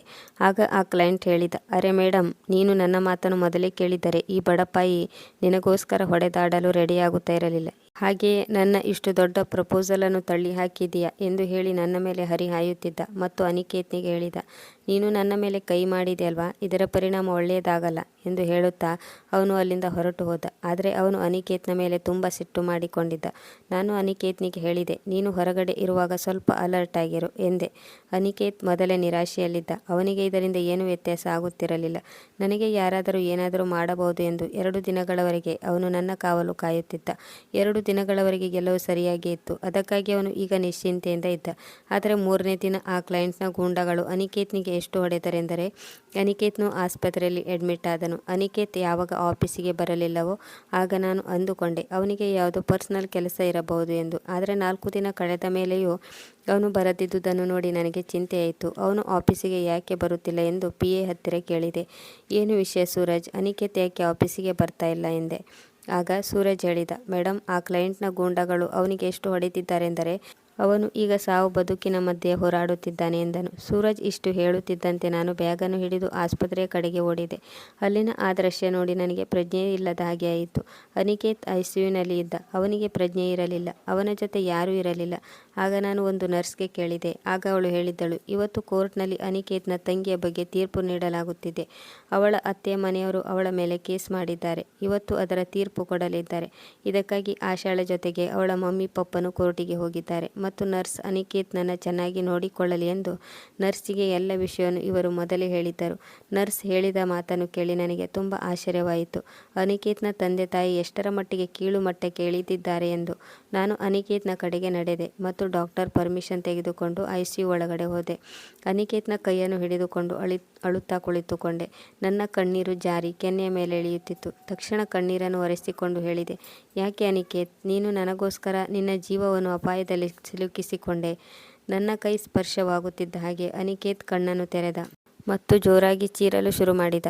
ಅನು, ನೀನು ಚೆನ್ನಾಗಿದೆಯಾ ಅಲ್ವಾ, ನಿನಗೆ ಏನೂ ಆಗಿಲ್ಲ ಅಲ್ವಾ, ನಿನಗೆ ಆ ಜನರು ಏನೂ ಮಾಡಲಿಲ್ಲ ಅಲ್ವಾ. ಆಗ ನಾನು ಹೇಳಿದೆ, ಹೌದು ಅನಿಕೇತ್, ನಾನು ಚೆನ್ನಾಗಿದ್ದೇನೆ. ಮತ್ತು ನೀನು ಯಾವ ಜನರ ಬಗ್ಗೆ ಮಾತನಾಡುತ್ತಿದ್ದೀಯಾ, ನನಗೆ ಯಾರಿಂದ ಅಪಾಯವಿದೆ. ಅನಿಕೇತ್ ಹೆದರಿಕೊಳ್ಳುತ್ತಾ ಅವನು ತನ್ನ ಮೇಲೆ ಯಾಕೆ ಅಟ್ಯಾಕ್ ಮಾಡಿದ್ದನೆಂದು ಎಲ್ಲವನ್ನೂ ಹೇಳಿದ. ಈಗ ಅವನ ನಂತರದ ಶಿಕಾರಿ ನಾನೇ ಆಗಿದ್ದೆ.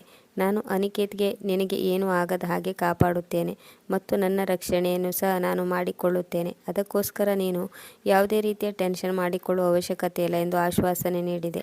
ಆಗ ಅವನು ರಿಲ್ಯಾಕ್ಸ್ ಆದ. ಇವತ್ತು ಅನಿಕೇತ್ ಬಹಳ ದಿನದ ನಂತರ ಆರಾಮಾಗಿ ಉಸಿರಾಡಿದ. ಯಾಕೆಂದರೆ ನಾನು ಅವನ ಜೊತೆ ಇದ್ದೆ. ಅವನಿಗೆ ಅನಿಸಿರಬೇಕು ನಾನು ಅವನನ್ನು ಬಿಟ್ಟು ಎಲ್ಲಿಗೂ ಹೋಗದಿರಲಿ ಎಂದು.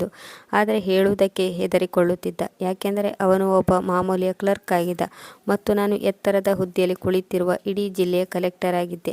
ಇದಕ್ಕಾಗಿ ಅವನು ತನ್ನ ಮನಸ್ಸಿನ ಇಚ್ಛೆಯನ್ನು ಮನಸ್ಸಿನಲ್ಲೇ ಹುದುಗಿಟ್ಟುಕೊಂಡ. ನಾನು ಪುನಃ ಆಫೀಸಿಗೆ ಹೊರಟು ಬಂದೆ. ಈಗ ನಾನು ಪ್ರತಿದಿನ ಆಫೀಸಿಗೆ ಹೋಗುವುದಕ್ಕಿಂತ ಮುಂಚೆ ಮತ್ತು ಡ್ಯೂಟಿ ಮುಗಿದ ನಂತರ ಅನಿಕೇತ್ನನ್ನು ಮೀಟ್ ಮಾಡಲು ಹೋಗುತ್ತಿದ್ದೆ.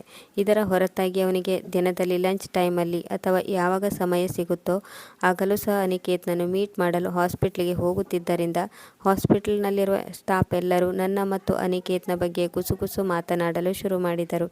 ಆದರೆ ಇದರಿಂದ ಅದರಿಂದ ನನಗೆ ಯಾವುದೇ ರೀತಿಯ ವ್ಯತ್ಯಾಸ ಆಗುತ್ತಿರಲಿಲ್ಲ.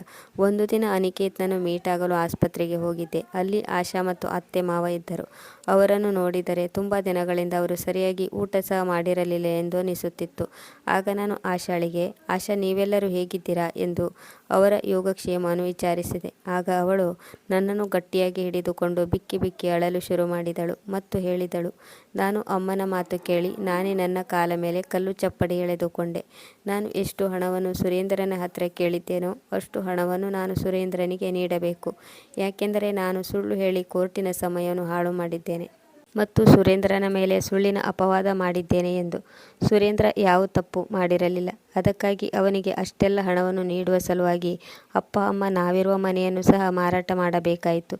ಈಗ ಅಪ್ಪ ಕೂಡ ರಿಟೈರ್ಡ್ ಆಗಿದ್ದಾರೆ. ಅವರ ಹತ್ತಿರ ಸಹ ಈಗ ಹಣವಿಲ್ಲ. ಅನಿಕೇತ್ನಿಗೆ ಬರುವ ಸಂಬಳ ಕೂಡ ತುಂಬ ಕಡಿಮೆ. ಅದು ಮನೆಯ ಖರ್ಚಿಗಷ್ಟೇ ಸಾಕಾಗುತ್ತಿದೆ. ಅದಕ್ಕಾಗಿ ಅಲ್ಲಿ ಇಲ್ಲಿ ಕೂಡಿಟ್ಟ ಸ್ವಲ್ಪ ಹಣದಿಂದ ಎಲ್ಲವನ್ನು ತೆಗೆದುಕೊಂಡು ಅವಶ್ಯಕತೆಯನ್ನು ಪೂರೈಸಿಕೊಳ್ಳುತ್ತಿದ್ದೇವೆ. ಸುರೇಂದ್ರ ನನ್ನ ಮೇಲೆ ಕೇಸ್ ಮಾಡಿದ್ದ. ಅವನ ಹತ್ತಿರ ಸಾಕ್ಷಿ ಇರುವುದರಿಂದ ಅವನು ಆ ಕೇಸ್ ಗೆದ್ದಿದ್ದ ಮತ್ತು ನಾವು ಮನೆ ಇಲ್ಲದೆ ಎಲ್ಲವನ್ನು ಕಳೆದುಕೊಂಡಿದ್ದೇವೆ. ಆಗ ನನಗೆ ಆ ದಿನದ ನೆನಪಾಯಿತು. ಯಾವ ದಿನ ಇದೇ ಜನರು ನನ್ನನ್ನು ಹೊಡೆದು ಬಡಿದು ನನ್ನ ಮೇಲೆ ಸುಳ್ಳು ಅಪವಾದ ಹೊರಿಸಿ ಮತ್ತು ಇವಳೇ ತನ್ನ ಕೈಯಿಂದ ತನ್ನ ಮೇಲೆ ಗಾಯ ಮಾಡಿಕೊಂಡು ತನಗೆ ತಾನೇ ನೋವನ್ನು ಮಾಡಿಕೊಂಡು ನಷ್ಟ ಮಾಡಿಕೊಂಡಿದ್ದಾಳೆ ಎಂದಿದ್ದರೋ, ಇವತ್ತು ಅದೇ ನಷ್ಟ ಇಷ್ಟು ದೊಡ್ಡ ಭಯಂಕರವಾದ ಪರಿಣಾಮದ ರೂಪದಲ್ಲಿ ಎದುರಿಗೆ ಬಂದಿದ್ದೆ. ಅದನ್ನು ಈ ಜನರಿಂದ ಸಹಿಸಲು ಸಾಧ್ಯವಾಗುತ್ತಿಲ್ಲ. ಅದೇ ಸಮಯಕ್ಕೆ ಸರಿಯಾಗಿ ನರ್ಸ್ ಬಂದಳು ಮತ್ತು ಹೇಳಿದಳು, ನಿಮ್ಮಲ್ಲಿ ಅನುಶ್ರೀ ಅನ್ನುವರು ಯಾರು? ಅದಕ್ಕೆ ನಾನು, ಅನುಶ್ರೀ ಎಂದರೆ ನಾನೇ. ಯಾಕೆ, ಏನಾಯಿತು ಎಂದು ಕೇಳಿದೆ. ಆಗ ನರ್ಸ್ ಹೇಳಿದಳು, ಡಾಕ್ಟರ್ ನಿಮ್ಮನ್ನು ಕರೆಯುತ್ತಿದ್ದಾರೆ. ನಾನು ತಕ್ಷಣ ಡಾಕ್ಟರ್ ಹತ್ತಿರ ಓಡಿ ಹೋದೆ. ಆಗ ಡಾಕ್ಟರ್ ಹೇಳಿದರು, ಅನಿಕೇತ್ ಅವನ ಬಳಿಯಲ್ಲಿಯೇ ನೀವು ಇರಬೇಕೆಂದು ಆಸೆ ಪಡುತ್ತಿದ್ದಾನೆ. ಅಕಸ್ಮಾತ್ ನೀವು ಅನಿಕೇತ್ನ ಹತ್ತಿರ ಎಷ್ಟು ಸಮಯ ಇರುತ್ತೀರೋ ಅಷ್ಟೇ ಬೇಗ ಅವನು ಸರಿ ಹೋಗಬಹುದು. ಯಾಕೆಂದರೆ ಈಗ ಅವನಿಗೆ ಯಾವುದೂ ನೆನಪಿಲ್ಲ.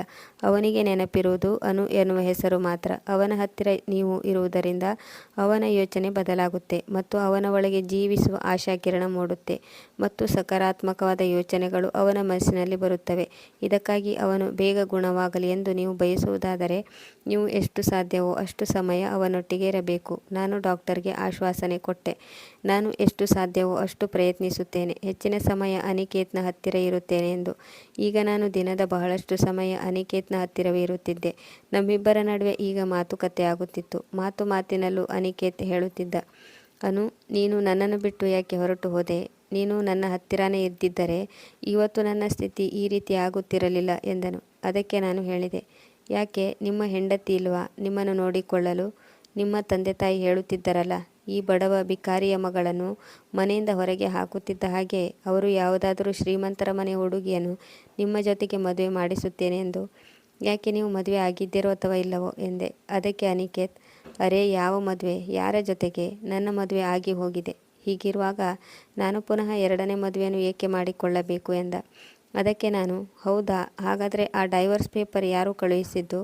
ಅದಕ್ಕೆ ಅವನು, ಯಾವ ಪೇಪರ್, ಎಂಥ ಪೇಪರ್? ನಾನಂತೂ ಯಾವುದೇ ಡೈವರ್ಸ್ ಪೇಪರ್ ಕಳಿಸಿಲ್ಲ ಎಂದನು. ನಂತರ ಅವನಿಗೆ ಅರ್ಥವಾಯಿತು. ಮತ್ತೆ ಹೇಳಿದ, ಮಮ್ಮಿ ನಿನ್ನ ಹೆಸರಿನಲ್ಲಿ ಒಂದು ಫ್ಲ್ಯಾಟ್ ಖರೀದಿ ಮಾಡುತ್ತೇನೆ ಮತ್ತು ಇದಕ್ಕಾಗಿ ಕೆಲವೊಂದು ಪೇಪರ್ಸ್ನಲ್ಲಿ ನಿನ್ನ ಸೈನ್ ಬೇಕು ಅಂತ ಹೇಳಿದರು. ಅದಕ್ಕಾಗಿ ಅವರು ನನ್ನ ಹತ್ತಿರದಿಂದ ಕೆಲವೊಂದು ಪೇಪರ್ನಲ್ಲಿ ಸೈನ್ ಮಾಡಿಸಿಕೊಂಡಿದ್ದರು. ಬಹುಶಃ ಆ ಪೇಪರ್ನ ನಡುವಿನಲ್ಲಿ ಈ ಪೇಪರ್ ಇಟ್ಟಿರಬೇಕು ಅನಿಸುತ್ತೆ. ನನಗೆ ಗೊತ್ತೇ ಆಗಲಿಲ್ಲ ಮತ್ತು ಅವರು ಆ ಪೇಪರನ್ನು ನಿಮ್ಮ ಮನೆಗೆ ಕಳುಹಿಸಿರಬೇಕು ಎಂದನು. ಅದಕ್ಕೆ ನಾನು ಹೇಳಿದೆ, ಅದಕ್ಕೆ ಇರಬೇಕು. ಆಗ ಪೇಪರ್ನಲ್ಲಿ ಸೈನ್ ಮಾಡಲು ನನ್ನ ಮನಸ್ಸು ಒಪ್ಪಿಕೊಳ್ಳುತ್ತಲೇ ಇರಲಿಲ್ಲ.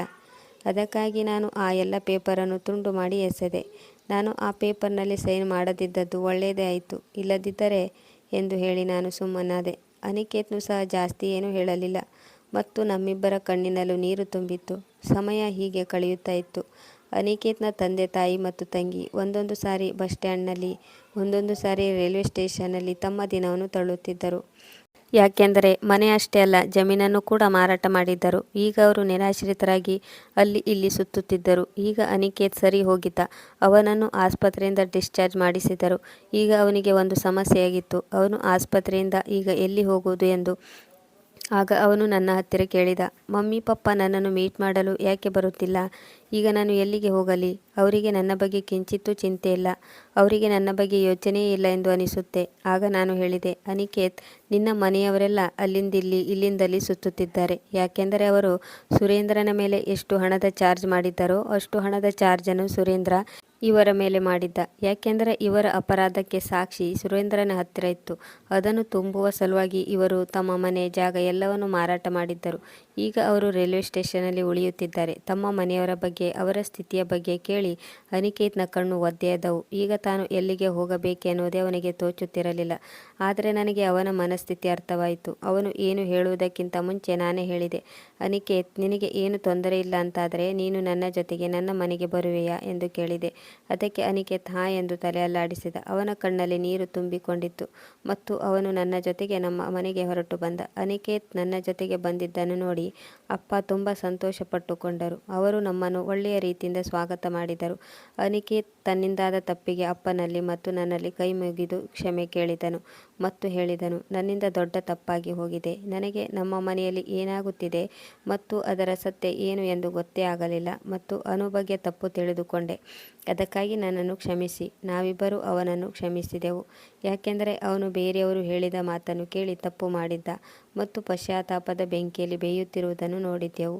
ಈಗ ನಾನು ಅನಿಕೇತ್ಗೆ ಹೊಡೆದ ಕ್ಲೈಂಟ್ ವಿರುದ್ಧ ಕಂಪ್ಲೇಂಟ್ ಮಾಡಿದೆ ಮತ್ತು ಅವನನ್ನು ಅರೆಸ್ಟ್ ಮಾಡಿಸಿದೆ ಮತ್ತು ಅವನಿಗೆ 50 ಲಕ್ಷ ರೂಪಾಯಿ ದಂಡವನ್ನು ಮತ್ತು ಜೀವನ ಪೂರ್ತಿ ಜೈಲಿನಲ್ಲಿ ಇರುವ ಶಿಕ್ಷೆಯನ್ನು ವಿಧಿಸಿದರು.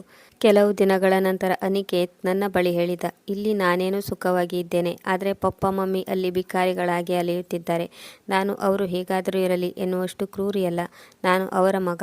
ಅವರು ನನ್ನ ತಂದೆ ತಾಯಿ. ಒಂದು ಬಾಡಿಗೆ ಮನೆಯಾದರೂ ಸರಿ, ಅವರನ್ನು ಚಿಕ್ಕದಾದ ಮನೆಯಲ್ಲಿ ಮರ್ಯಾದೆಯಿಂದ ಇಡಲು ಬಯಸುತ್ತೇನೆ. ಯಾಕೆಂದರೆ ಅವರು ಅಲ್ಲಿ ಇಲ್ಲಿ ಸುತ್ತುತ್ತಾ ಎಲ್ಲರಿಂದ ಮಾತುಗಳನ್ನು ಹೇಳಿಸಿಕೊಳ್ಳುತ್ತಾ ಇರುವುದನ್ನು ನನ್ನಿಂದ ಸಹಿಸಿಕೊಳ್ಳಲು ಸಾಧ್ಯವಿಲ್ಲ ಎಂದನು. ನಾನು ಒಂದು ಹೆಣ್ಣಾಗಿರುವುದರಿಂದ ನನ್ನ ಮನಸ್ಸಿನಲ್ಲಿಯೂ ಭಗವಂತ ಮಮತೆಯನ್ನು ಕರುಣಿಸಿದ್ದಾನೆ.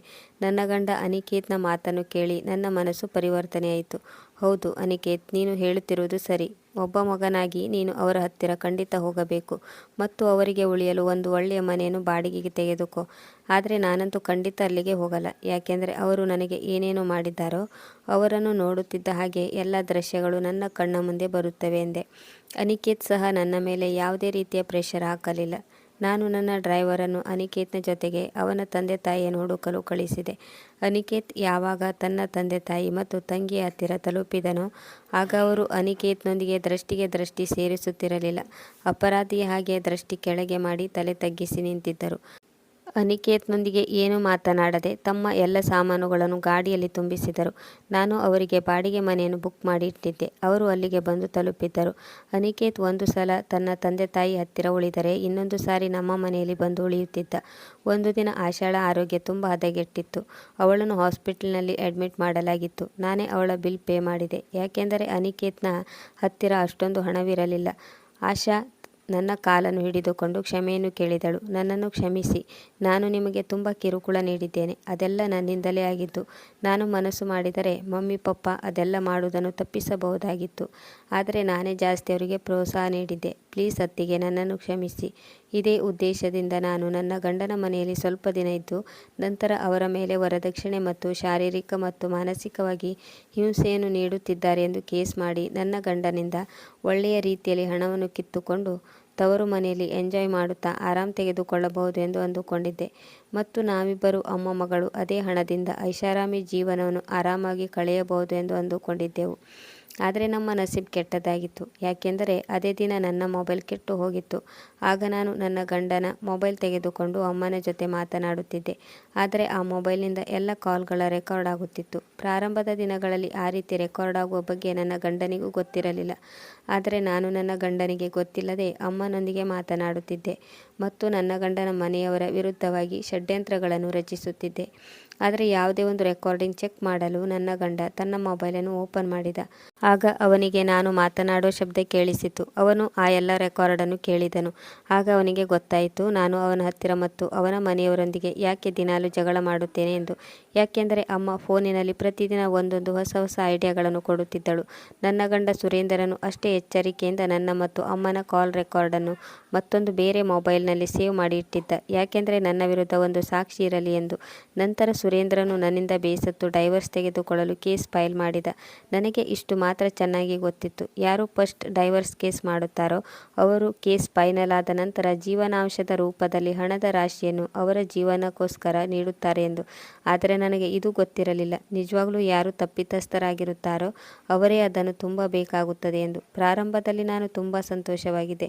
ಕೋರ್ಟಿನ ನಿರ್ಣಯ ನನ್ನ ಪರವಾಗಿಯೇ ಆಗುತ್ತದೆ, ಏಕೆಂದರೆ ನಾನು ಮಹಿಳೆಯಾಗಿದ್ದೆ. ಯಾಕೆಂದರೆ ಕೋರ್ಟಿನಲ್ಲಿ ಮಹಿಳೆಯರ ಮಾತೇ ಸತ್ಯವೆಂದು ನಂಬಲಾಗುತ್ತದೆ. ಅದಕ್ಕಾಗಿ ನಾನು ಮನಸ್ಸಿಗೆ ಬಂದಂಥ ಕಥೆಗಳನ್ನು ರೆಡಿ ಮಾಡಿ ಇಟ್ಟಿದ್ದೆ. ಅದನ್ನು ಕೋರ್ಟ್ನಲ್ಲಿ ಹೇಳುವವಳಿದ್ದೆ. ಯಾಕೆಂದರೆ ಅಮ್ಮ ನನ್ನ ಜೊತೆಗಿದ್ದಳು, ಇಲ್ಲ ಸಲ್ಲದ್ದನ್ನು ನನ್ನ ತಲೆಯಲ್ಲಿ ತುಂಬುತ್ತಿದ್ದಳು ಎಂದು ಹೇಳಿದಳು. ಈಗಲೂ ಕೋರ್ಟ್ನಲ್ಲಿ ಕೇಸ್ ನಡೆಯುತ್ತಿತ್ತು. ಹತ್ತಿರ 2.5 ವರ್ಷ ಆಗುತ್ತಾ ಬಂತು. ಅತ್ತೆ ಮಾವ ಸಹ ನನ್ನ ಹತ್ತಿರ ಕ್ಷಮೆ ಕೇಳಲು ಶುರು ಮಾಡಿದರು. ಆಗ ನಾನು ಹೇಳಿದೆ, ನೀವು ಅಳುವುದರಿಂದ ಅಥವಾ ನೀವು ಕ್ಷಮೆ ಕೇಳುವುದರಿಂದ ಕಳೆದು ಹೋದ ಸಮಯ ಮತ್ತೆ ಸಿಗುವುದಿಲ್ಲ. ಅದಕ್ಕಾಗಿ ಈಗ ಹೇಗೆ ಇದೆಯೋ ಹಾಗೆ ಇರಲಿ. ನೀವು ನಿಮ್ಮ ಮನೆಯವರೊಂದಿಗೆ ಸಂತೋಷವಾಗಿರಿ, ನಾನು ನನ್ನ ಮನೆಯವರೊಂದಿಗೆ ಸಂತೋಷವಾಗಿರುತ್ತೇನೆ. ನನಗೆ ಇದಕ್ಕಿಂತ ಜಾಸ್ತಿ ಏನು ಬೇಡ.